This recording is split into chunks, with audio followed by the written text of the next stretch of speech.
The alarm bells rang across the world for the third day in a row. Jake Morrison stood on the bridge of the UES Liberty, watching the last group of people climb into the ship. His hands shook as he held the radio. Outside, he could see families, crying as they left their pets behind. "Captain Morrison, we need to leave now," said his second officer, Tony Clark. "The alien ships will be here in 6 hours." Jake nodded, but his heart felt heavy. 3 days ago, the world had changed forever. Scientists found a huge alien fleet heading toward Earth. The ships were massive and carried weapons that could destroy entire cities. Earth had no choice but to run. The Global Defense Council made the hardest choice in human history. They had 200 ships ready for evacuation. Each ship could carry 40,000 people. That meant only 8 million humans could escape. With 12 billion people, on Earth most would have to stay behind and hope for the best, but the worst part was the pets. Dogs, cats, birds, and other animals could not come. There was no room. Every seat had to go to a human. Lieutenant Amy Foster walked onto the bridge. Her eyes were red from crying. She had been a veterinarian before joining the military. For EO, the past 3 days she had to help set up shelters for all the animals being left behind. "The last shelter is full," Amy told Jake. "We have over 50,000 dogs in the city shelters alone. Families keep bringing more." Jake looked out the window again. He could see a family with 2 young children. They were hugging a big golden dog. The children were crying. The father picked up the dog and carried it to a shelter worker. Then the family ran to the ship. "My dog Max is down there too," Amy said quietly. "I had to leave him at the main shelter this morning." Max was Amy's golden retriever. She had raised him from a puppy. He was smart and friendly and loved everyone he met. Amy had trained him to help calm other animals at the vet clinic. Now he was stuck on Earth with millions of other pets. Dr. Kevin Brooks came onto the bridge carrying a tablet. He was the ship's science officer and knew more about aliens than anyone else on the ship. "Captain, I have the latest reports from the other evacuation ships," Kevin said. "All 200 ships are loaded. The fleet is ready to leave." "What about the people who could not get on the ships?" Jake asked. "The government is telling them to hide in underground bunkers," Kevin replied. "Maybe the aliens will not want to hurt Earth too much. Maybe some people will survive." Jake knew this was not likely. The alien ships were huge. Each one was the size of a small city. The aliens had powerful weapons and seemed ready for war. Earth's military had tried to contact them, but the aliens did not answer. Commander Lisa Parker's voice came over the radio from the Fleet Command ship. "All ships, this is Fleet Command. We leave in 10 minutes. Say your goodbyes to Earth." Jake picked up his radio. "This is Captain Morrison on the Liberty. We are ready to go." Down in the city, Amy could see the animal shelters through the ship's cameras. Thousands of dogs were barking and running around. They seemed to know something was wrong. Many were looking up at the sky where the evacuation ships were getting ready to leave. "They do not understand why we are leaving them," Amy said. "We had no choice," Jake replied. "If we stayed, everyone would die. At least this way some humans will live." Tony Clark started the ship's engines. The Liberty began to rise into the sky along with 199 other ships. Below them, Earth looked small and quiet. Most of the big cities were empty now. Only the animals were left along with the people who could not get on the evacuation ships. As the fleet flew higher, Jake could see other planets in the distance. The plan was to fly to the outer colonies where humans had small settlements. It would take months to get there, but they would be safe from the aliens. "Captain, I am getting readings on the alien fleet," Kevin said, looking at his instruments. "They are bigger than we thought. I count over 500 ships." Jake felt his stomach drop. 500 alien ships against an empty Earth. What would they do when they found no humans to fight? Amy was still watching the cameras showing Earth below. She could see her neighborhood where she used to live with Max. The house looked so small from up here. "Do you think the dogs will be okay?" she asked. "I do not know," Jake said honestly. "Maybe the aliens will ignore them. Dogs are not a threat to anyone." "Max is smart," Amy said.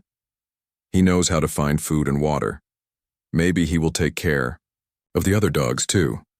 The fleet of 200 ships flew away from Earth and toward the dark space between the stars. Behind them, their home planet got smaller and smaller until it looked like just another star in the sky. In the animal shelters on Earth, millions of dogs waited for their families to come back. They did not know that their families were now millions of miles away. They did not know that in 3 hours, alien ships would land in every major city on Earth. Max sat by the shelter door, waiting for Amy to return. His tail wagged every time he heard footsteps outside. Other dogs gathered around him. Something about Max made them feel safe. He was calm and smart, and somehow the other dogs knew they could trust him. None of them knew they were about to become Earth's last defenders. 3 days after the human ships left Earth, the alien fleet arrived. Commander Zektar stood on the bridge of his flagship, looking down at the blue and green planet below. His reptilian skin was dark green with yellow stripes. Like all Zerathi, he walked on 2 legs but looked more like a giant lizard than a human. "Commander, our scouts report something strange," said Scout Leader Vexnor. "The cities appear to be empty." Zektar's long tail moved back and forth. This was a sign he was thinking hard. Empty? That makes no sense. Our information said this planet had billions of creatures. Yes, sir. But our heat sensors show the big settlements have very few life forms. Maybe the humans ran away when they saw us coming. Zektar laughed, showing his sharp teeth. "Cowards. This will make our job easier. Send the first landing teams to the biggest cities. We will claim this world for the Zerathi Empire." The first alien ships landed in New York City, just as the sun was coming up.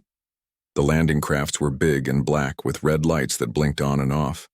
They made loud noises as they touched down in Central Park. Scout Leader Vexnor stepped out of his ship with 20 other Zerathi soldiers. They carried energy weapons and wore thick armor. Their big yellow eyes looked around at the empty city. "Very quiet," Vexnor said into his radio. "No humans in sight. Beginning search of the area."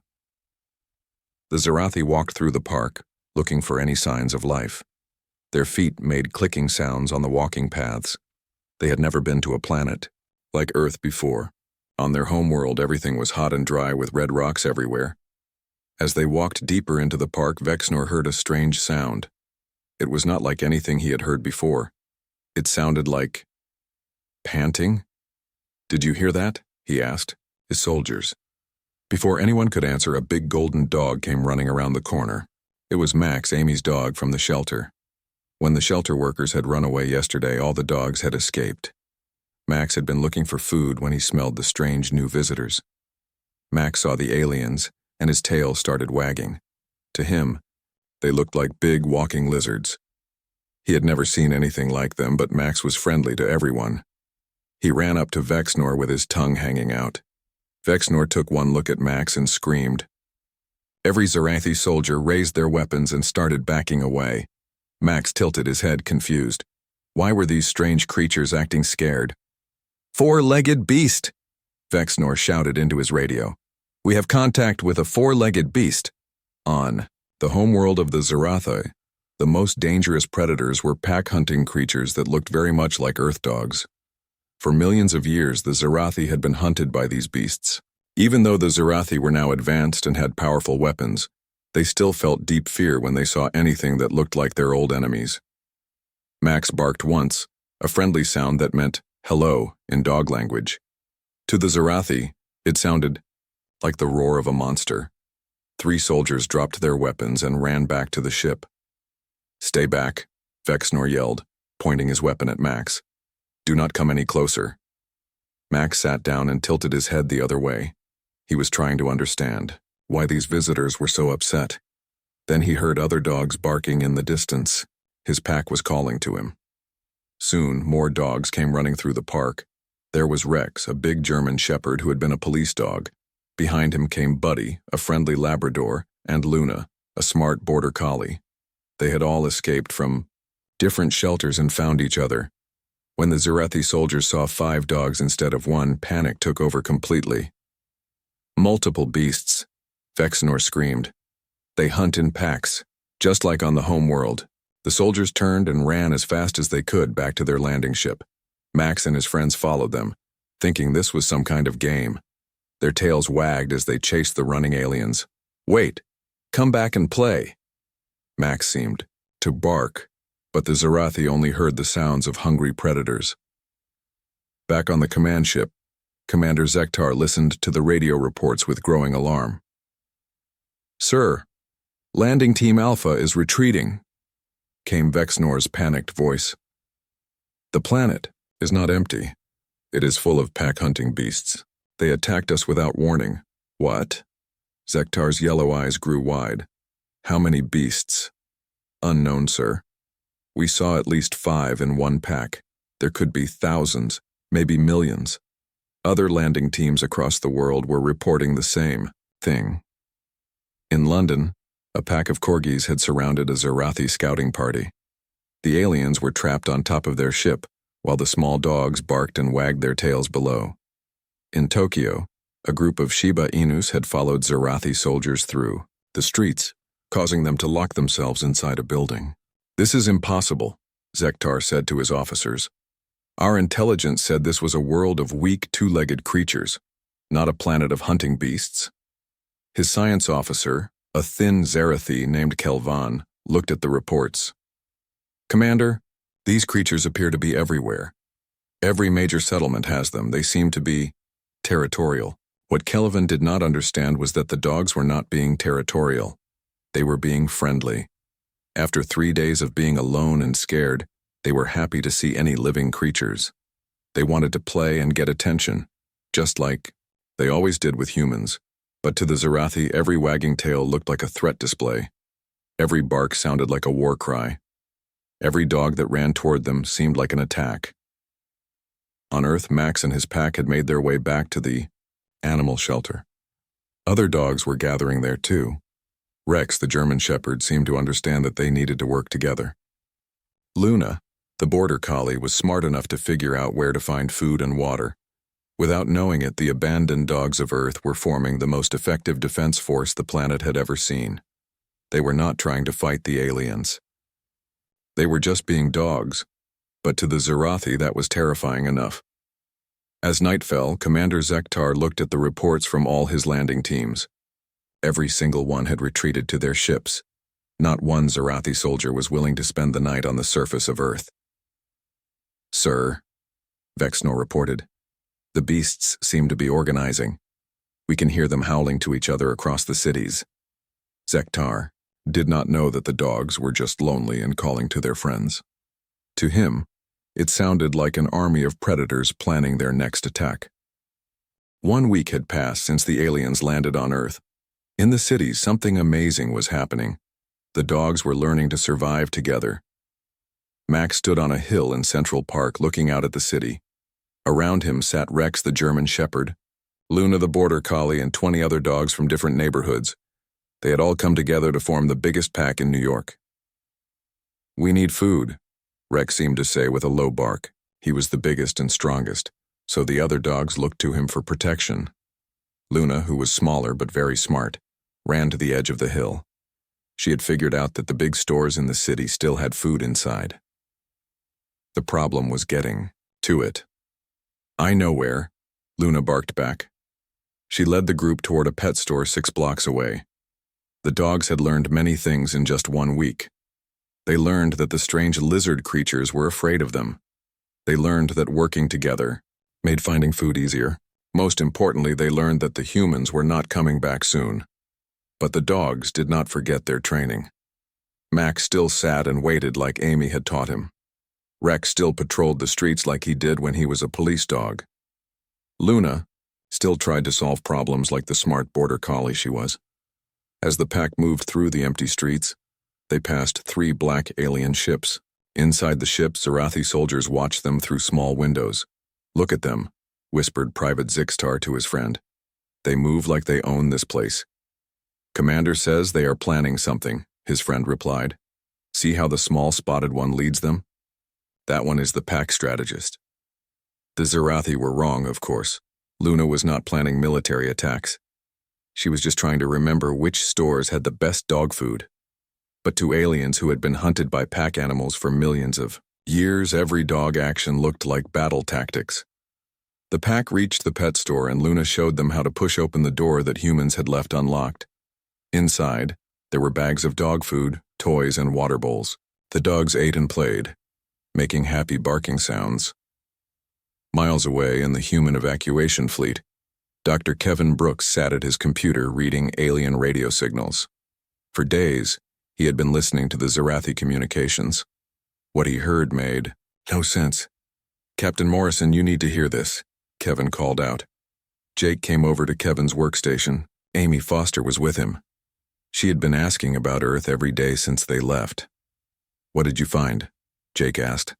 Kevin played a recording of Zarathi voices speaking in their own language. His computer translated the words into English.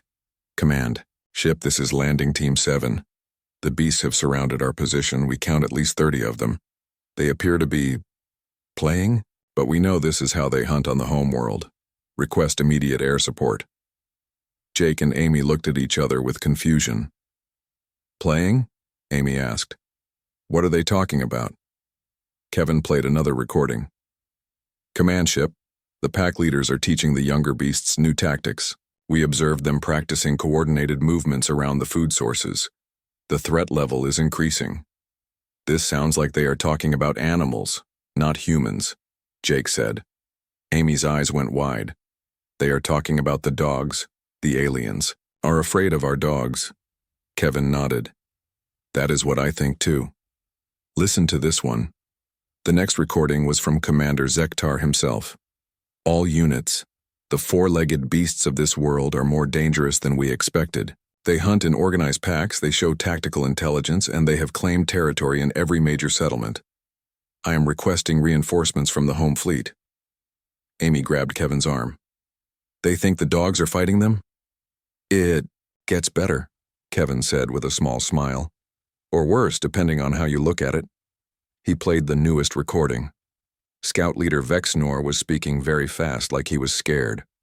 "The golden beast that leads the Central Park pack has been seen in 3 different sectors today. It moves faster than our sensors can track. The other beasts follow its commands without question. I believe we are facing a highly intelligent enemy." Amy started laughing. She could not help it. "That is Max.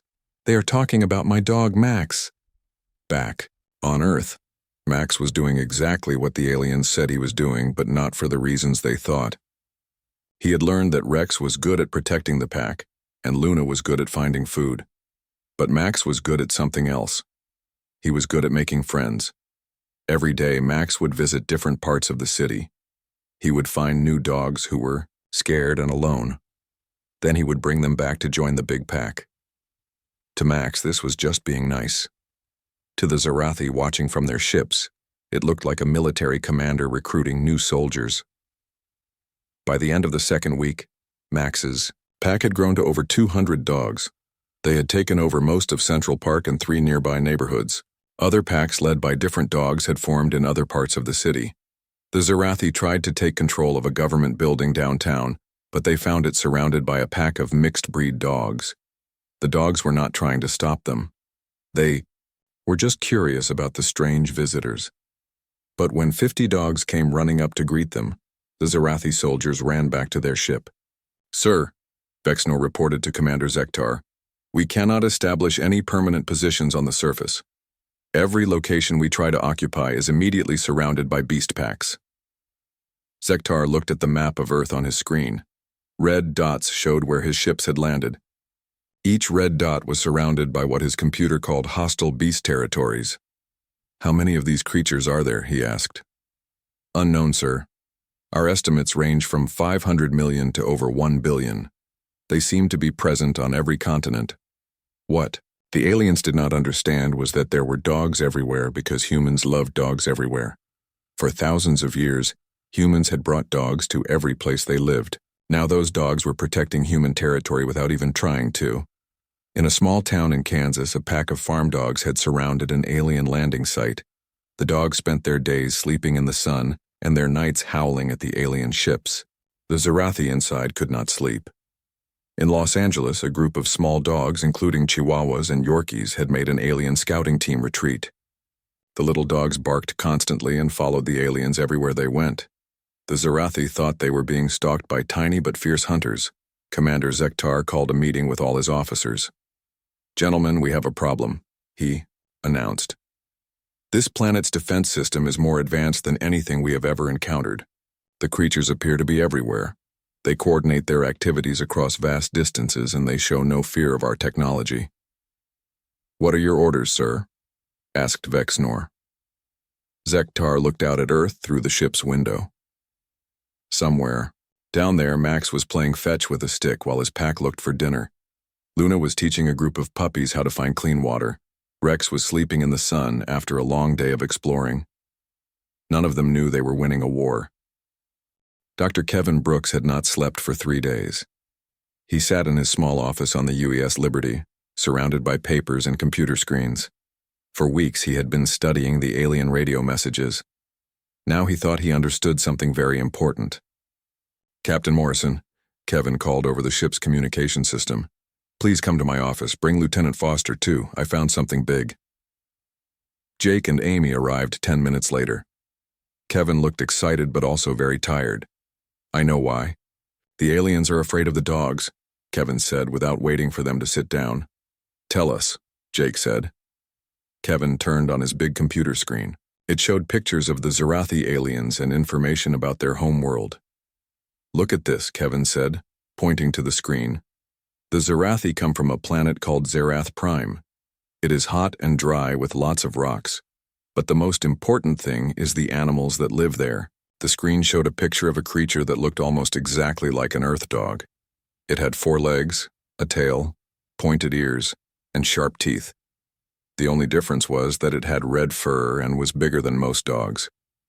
"These are called Vorth Hunters," Kevin explained. "For millions of years they hunted the early Zarathi. The Zarathi were prey animals.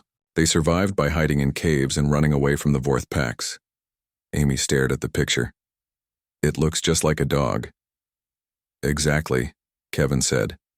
"The Zarathi evolved to be afraid of anything that looks like a Vorth hunter. Even though they are advanced now and have powerful weapons, they cannot stop being afraid. It is built into their brains." Jake sat down slowly. "So when they see our dogs, they see their worst nightmare," Kevin finished. "Every single dog on Earth looks like the creature that hunted their ancestors for millions of years." Amy started to understand. "That is why they keep calling the dogs beasts and hunters. They really think the dogs are trying to kill them." "Right," Kevin said. "And the way dogs act makes it worse. Dogs travel in packs just like Vorth hunters. Dogs are territorial and loyal, just like Vorth hunters. Dogs bark and run toward strangers, just like Vorth hunters when they attack." Jake stood up and started walking around the small room. "This changes everything. If the aliens are really that afraid of dogs, maybe we can use it." "What do you mean?" Amy asked. "We could go back to Earth," Jake said. "Not to fight the aliens, but to work with the dogs. If the dogs are already winning, maybe we can help them win faster." Amy's heart started beating fast. "You mean we could see Max again? And help the other dogs?" Kevin nodded. "The alien messages show they are getting more scared every day. They cannot establish any permanent bases on Earth. Their soldiers are afraid to leave their ships. The occupation is failing." Jake picked up his radio. "Commander Parker, this is Captain Morrison. I need to speak with you about returning to Earth." 20 minutes later, the 3 of them were on the fleet command ship talking to Commander Lisa Parker and the other ship captains. "You want to go back to Earth?" Commander Parker asked. "That is very dangerous. The alien fleet is still there." "Yes, but they are not really in control," Jake explained. "Dr. Brooks discovered that the aliens have a species-wide fear of anything that looks like Earth dogs. The dogs are accidentally conducting the most effective psychological warfare in history." Captain Bill Davis from the UES Hope spoke up. "Even if that is true, what can we do? We cannot fight 500 alien ships." "We do not need to fight them," Amy said. "We need to support what the dogs are already doing. Bring them food, medical supplies, and maybe some training. Make them even more effective." Kevin showed the other captains the alien radio messages. As they listened to the scared voices of Zerathi soldiers talking about beast packs and coordinated attacks. The human officers began to smile. "This is amazing," said Captain Sarah Bell from the UES Freedom. "The aliens think they are fighting an army, but it is just dogs being dogs." Commander Parker thought for a long moment. "If we do this, we can only take a few ships. Most of the fleet needs to stay safe in case the plan fails." "I volunteer to lead the mission," Jake said immediately. "Me too," Amy added. "I am a veterinarian. I know how to work with dogs, and Max is down there somewhere." 3 days later, 5 ships separated from the main fleet and started flying back toward Earth. Jake commanded the mission from the UES Liberty. The other ships carried veterinarians, dog food, medical supplies for animals, and some very special equipment. As they got closer to Earth, they could see the alien fleet still in orbit around the planet. The Zerathi ships looked as powerful as ever, but Kevin's radio equipment showed that the aliens were sending more and more distress messages every day. "Fleet Command, this is Scout Leader Vexnor," came one message. "The beast packs are getting larger and more organized. The Central Park Pack now numbers over 500 creatures. They have established territory markers throughout the human settlement. We cannot approach any important buildings." Amy laughed when she heard this. Territory markers. They mean the dogs are peeing on things to mark their territory. "To us, it is just normal dog behavior," Jake said. "To them, it looks like an army claiming territory." The 5 human ships landed quietly on the far side of Earth, away from the main alien forces. Jake, Amy, and a team of 20 people took a small shuttle down to New York City. As their shuttle flew over Central Park, Amy looked out the window.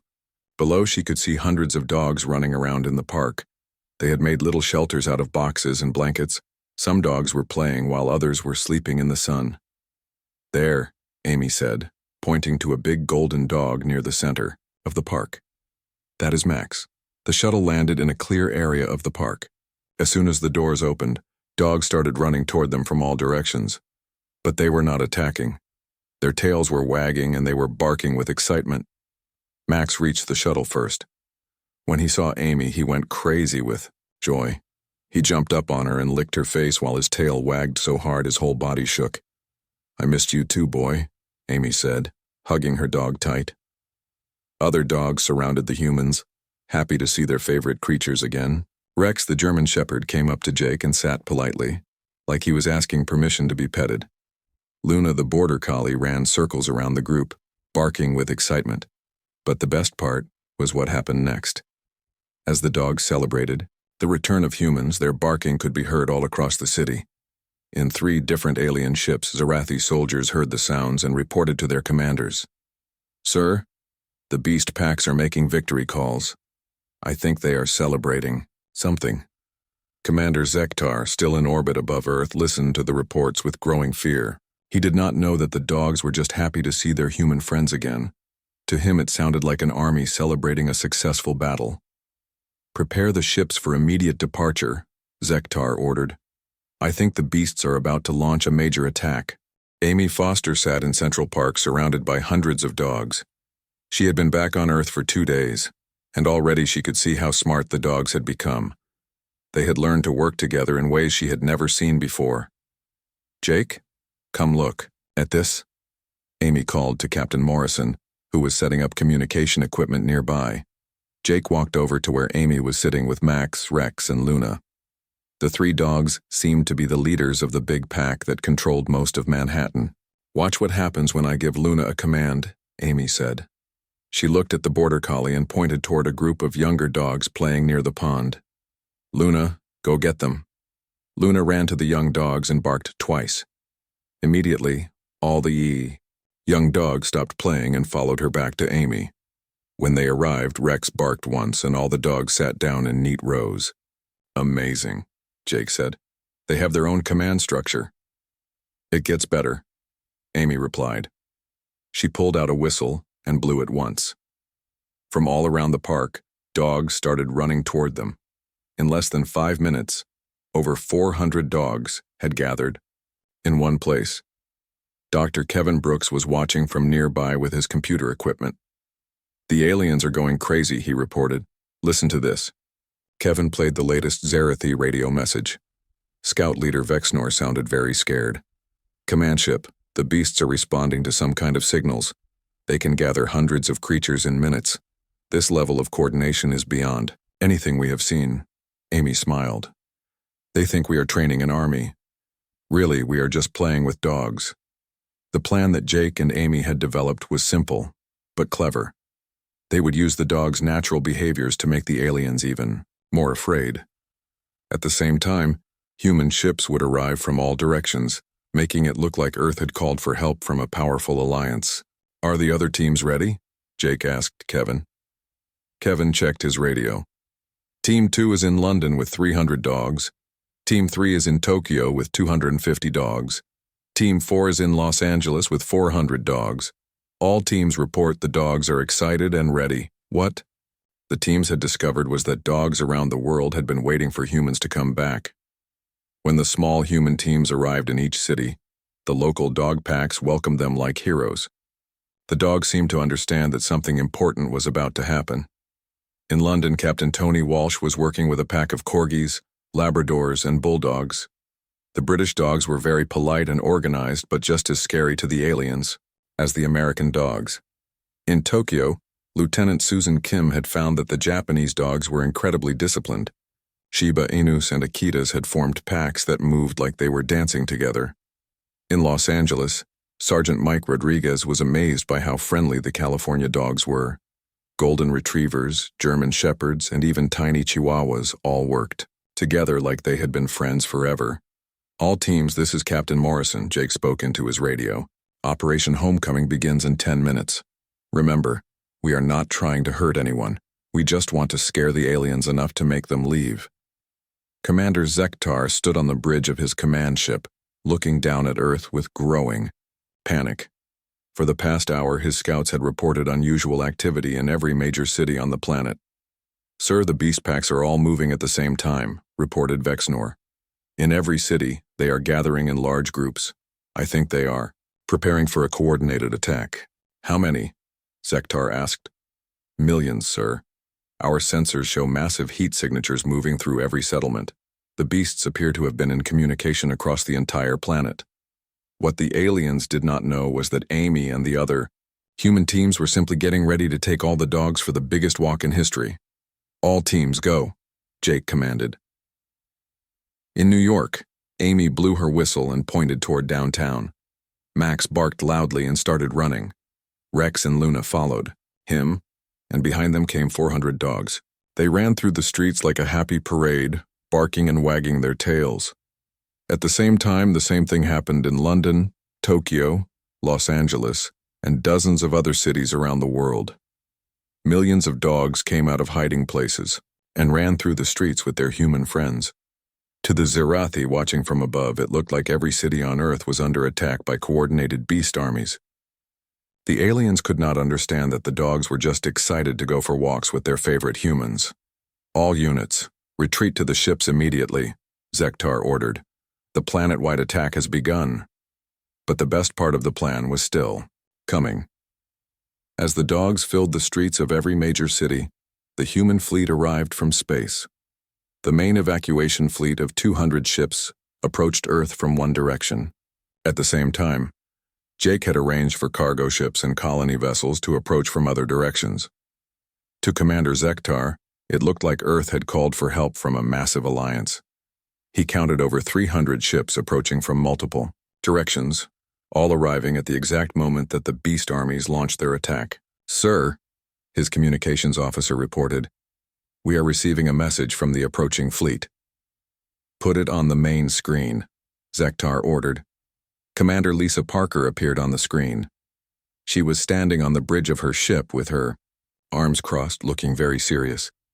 This is Commander Parker of the Earth Defense Fleet, she announced. You have invaded our world and threatened our people. Our planetary defense forces are now active. You have 1 hour to leave our system or face the consequences. What Lisa did not mention was that the planetary defense forces were just millions of happy dogs going for walks.